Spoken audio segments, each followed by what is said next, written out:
Range addition 2 looks like it needs a full matrix simulation, but there's an overlap trick that reduces it to a single pass. You are given an M by N matrix filled with zeros and a list of operations. Each operation is a pair, B meaning increment every cell in the rectangle from the top left corner to row a -1 and column B-1. After performing all operations, return how many cells contain the maximum value. For example, with a 3 by 3 matrix and operations 2, 2, 3, 3, the overlapping region is a 2 by 2 square, so the answer is 4. The naive way is to allocate the whole matrix, then for each operation loop over its rows and B columns incrementing each cell. Afterwards scan the matrix to find the maximum and count how many times it appears.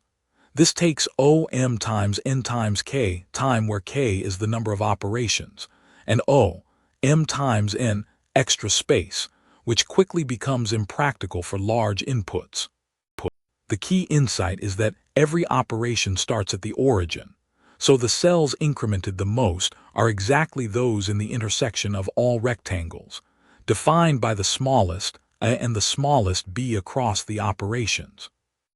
We keep two variables, min_A initialized to M and min_B initialized to N. For each operation we update min_A to the smaller of min_A and the operations A, and similarly min_B with the operations B. After processing all operations, the answer is simply min_A multiplied by min_B. Let's trace the example. Start with min_A equals 3, min_B equals 3. First operation 2, 2 makes min_A equals 2 and min_B equals 2. Second operation 3, 3 leaves min_A at 2 and min_B at 2 because both are larger than the current minima.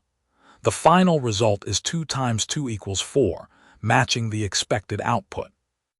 You'll recognize this pattern when a problem asks for the region common to multiple prefix updates, or when you see operations that all start at the origin. Time complexity is O(k), where k is the number of operations, and space complexity is big O of 1, constant time. Try the next problem, same pattern. Subscribe for more DSA walkthroughs.